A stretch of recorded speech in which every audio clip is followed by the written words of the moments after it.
VK news, राष्ट्र के नाम।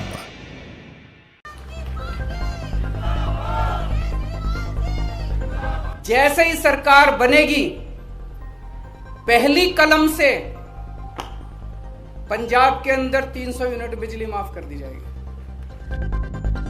केजरीवाल जी की पंजाब में सरकार भी बन गई, पहली कलम भी चल गई, लेकिन वो कलम बिजली माफी के बजाय शराब के ठेकों के लाइसेंस बढ़ाने के लिए चली।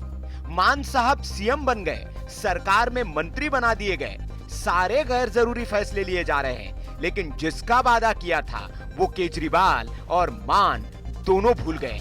अब ये जो मैंने कहा,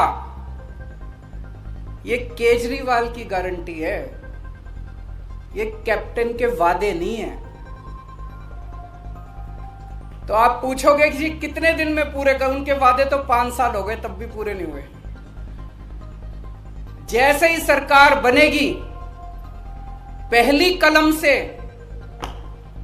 पंजाब के अंदर 300 यूनिट बिजली माफ कर दी जाएगी। पहली कलम से पुराने सारे बिजली के बिल माफ कर दिए जाएंगे।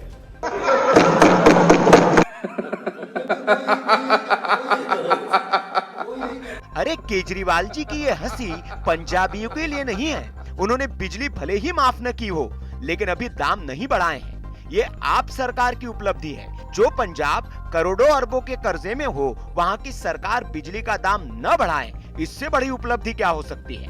अब विपक्ष कह रहा है कि पंजाबियों को केजरीवाल ने मूर्ख बना दिया है और अब वो गुजरातियों को मूर्ख बनाने के दौरे पर निकल पड़े हैं। बिजली बिल पंजाब में माफ करने थे, लेकिन मान साहब गुजरातियों को समझाने निकल गए हैं कि यहाँ सरकार बना दो तो बिजली फ्री कर देंगे।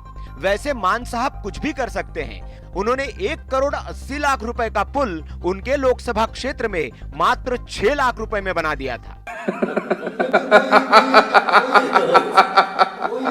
मजाक में मत लीजिए, मान साहब का पेशा पहले कॉमेडी था, अब वो कॉमेडी नहीं करते। कमाल की बात यह है कि मान साहब के सत्ता संभालते ही पंजाब से भ्रष्टाचार ऐसे गायब हो गया है जैसे गधे के सिर से सिंग। और ये दावा हमारा नहीं, दिल्ली के सीएम केजरीवाल जी का है। उन्होंने गुजरात में एक टीवी इंटरव्यू में इस बात का ऐलान किया है कि पंजाब में मान के आते ही भ्रष्टाचार एकदम खत्म हो गया है। अब तो पंजाबियों के लिए वाकई अच्छे दिन आ गए हैं। भ्रष्टाचार खत्म हो गया है, किसान खुशहाल हो गए हैं, बेरोजगारों को नौकरियां मिल गई है और इसलिए अब केजरीवाल जी मान साहब को लेकर गुजरात निकल गए हैं, क्योंकि पंजाब तो खुशहाल हो गया है। Bureau report, VK news. अब ये जो मैंने कहा, ये केजरीवाल की गारंटी है, ये कैप्टन के वादे नहीं है।